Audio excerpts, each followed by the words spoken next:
So chapter 1 is about sociology. And what is sociology? Sociology is the study of society, society's beliefs and customs, practices, and even inequalities. Sociology is the study of how these matters are socially constructed. This is to say that these things don't exist as an absolute real, but they are created by symbolic meaning. Let me give you an example. If I were to take a square piece of cloth, you might call it a handkerchief, and put it over my head, it would have a different symbolic meaning than if I were to take that same square piece of cloth and put it in my jacket pocket.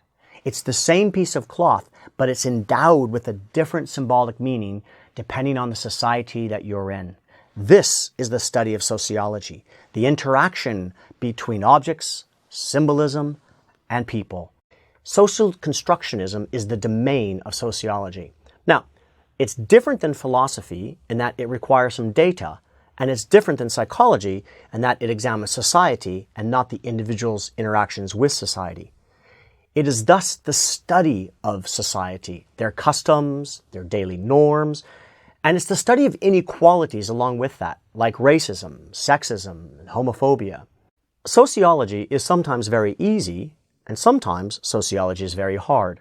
And this is because sociology investigates the study of people, and people are essentially a moving target. They change their attitudes, they change their values, and they change their beliefs. And sociology must track that if they're to stay on top of current knowledge. Sociology is always changing this perspective because people are constantly changing their perspectives on the society that they live within.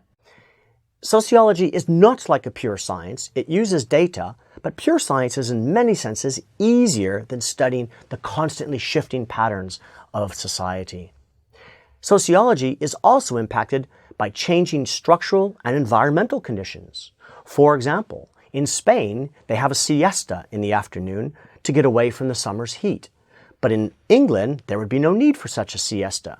So you can see how an environmental influence can change the way a culture behaves. It's the same with structural influences.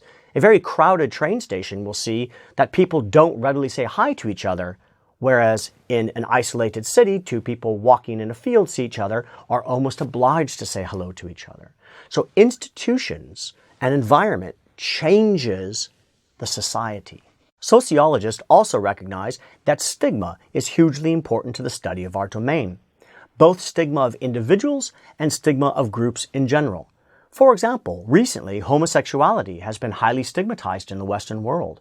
It's only in the last 2 decades that this has begun to reverse. Sociology has been at the forefront of not only examining how stigma operates, but sociology has been at the forefront of changing social attitudes towards homosexuality. And this is because sociology has its roots in activism. Not all sociologists are activists, but the types of individuals who are attracted to sociology tend to want to change society, tend to want to make things more fair, more balanced, and more equal for all. The study of sociology also incorporates an analysis of power. Who has it? How do they use it? And at whose expense? You can imagine, for example, that they rarely build airports in the neighborhoods of rich people. Instead, airports go to those who have less vested power. Power is central to the operation of who gets what in society. Essentially, power is an examination of goodies. There's only so many goodies to go around in a culture, and sociology of power helps us understand the equal or unequal distribution of those goodies. And when we begin to think about issues of power, culture, and norms, we begin to think sociologically. This is to say, we begin to understand that our culture is living, it's breathing, it's changing, it's reacting to the actions of individuals, and it's reacting to the actions of groups. When you begin to analyze society, both critically and from a data-driven perspective, you are beginning to think sociologically. This sometimes is known as a sociological imagination. At the end of chapter 1, we turn to what is the task of sociology. And we decide that sociology is basically divided into 4 tasks: to assess, to understand, to challenge, and sometimes to change society. By this, we mean to say that we collect data, usually not in a lab, usually in the field, or sometimes through big survey data, but we use this data to understand our society, to assess that, and then to use appropriate theoretical frameworks to better understand society.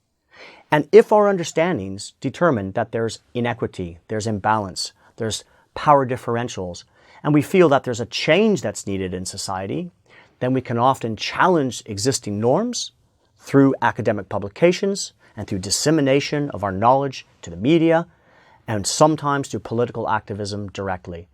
And with this, the idea is that we can change our society. We are sociologists, agents of change. We are constantly striving for a more balanced, more perfect, and more equal society.